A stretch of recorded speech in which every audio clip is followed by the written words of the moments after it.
সেই কাজ হয়েছে গোবিন্দ, কনে গেল? আব্বা, কি ঘটনা ঘটেছে কাকারে খুলে বলেন, দেখি সমাধান করা যায় কি না। হ্যাঁ করিম, বল দেখিনি আমার কি হয়েছে।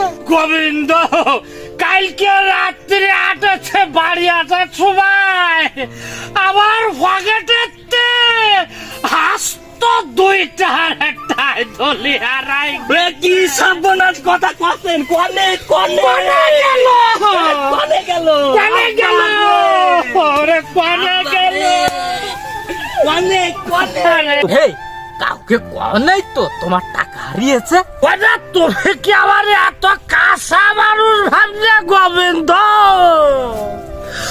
এত কাঁচা মানুষ আমি ওরে গোবিন্দ? আরে তা ভাবি নাই, এমনি জিজ্ঞাসা করলাম।